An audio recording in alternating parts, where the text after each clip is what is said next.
I'm here with Steve Nicholson, Chief Football Writer of the Derby Telegraph, after the Rams' 3-0 defeat at home to Reading. Steve, that result means that Derby's season's over and they miss out on the playoffs. Yeah, I think we all came here today hoping, expecting Derby to secure a place in the playoffs, and that's all due respect to Reading. They only needed a point from the final game, Derby, and they couldn't get a point.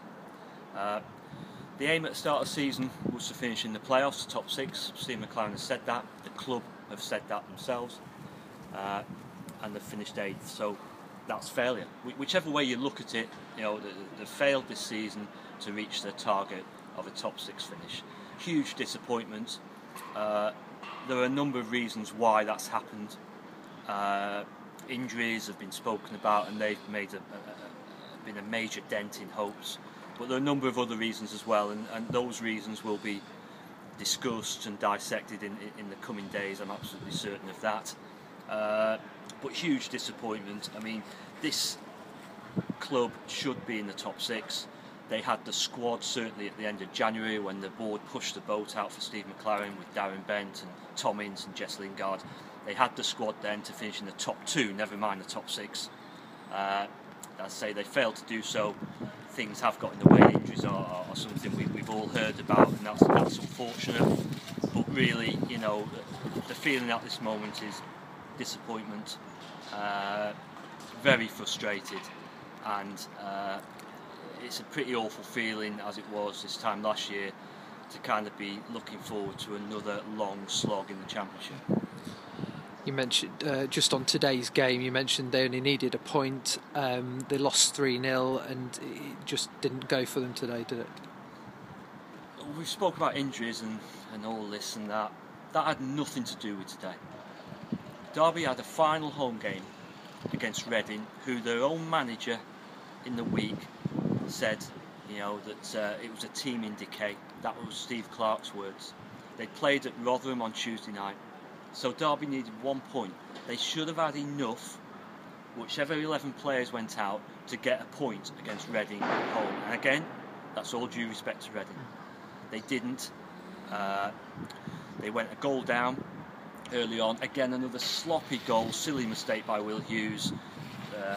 The lad who scored easily beat Alvin Tozer and Richard Keogh, and then beat Lee Grant. Too easy, 1 down. Great chance for a half-time penalty. Darren Bent been scoring penalties, and his effort was saved by Federici, who, let's just say one thing about Federici, excellent goalkeeper, has been for many years. Had a mistake in the FA Cup semi-final recently, but he was excellent today.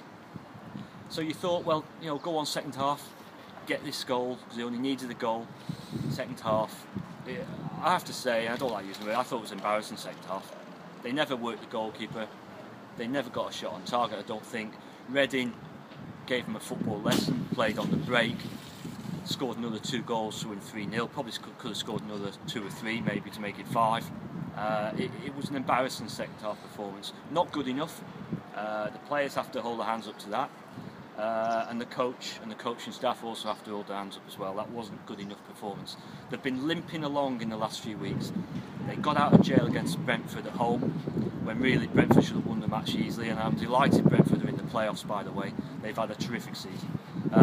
They got out of jail at Huddersfield and they got out of jail at Millwall. I've been saying all along, you cannot keep conceding goals and playing the way Derby do, which is far too open. You cannot keep doing that and expect to get away with it week after week. This, Chris Martin's been a huge blow, as we say, losing him 2 months ago. Derby should have found another way in that time. They should have found another system which would have gotten through the last few weeks, where they could have conceded fewer goals and got more points. They failed to find that system, so I say that's bitterly disappointing. But hats off to Reading, thought they were excellent on the day, and they've had a torrid time in the league. They haven't won in the league for ages, and yet they were good enough to come here and win 3-0. I know you've spoken to Steve McClaren after the game, among other things about his own future. What did he say on that? Well, the Newcastle story, everyone's fully aware of it. It's been around since late December, early January. It's not going away. Steve McClaren spent 18 minutes in front of the written media. Newcastle situation was discussed at length. He said in there that his intention is to be here next season and sort this out. They were his words. To have another go, a third go at getting promotion, that's his intention. He says he's under contract and his intention is to be here. That's all we can say at the moment. He's told me in there's been no talks and there's been no deal done with Newcastle despite speculation floating around. So he intends to be here next season. Now, whether that changes in the next few weeks, we'll have to wait and see. Who knows what's happening in Newcastle? We certainly don't know what's happening in Newcastle here.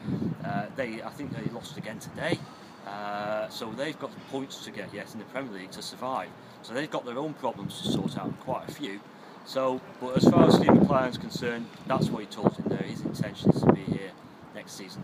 So hopefully, in a few weeks, the whole thing will blow over and we'll find out one way or another what's going to happen. But Steve McLaren now wants to sit down, have meetings with the people here, sort out a plan for next season, and sort out what went wrong in the last 2 months, because to slip from 1st to 8th in the last 2 months is simply not good enough.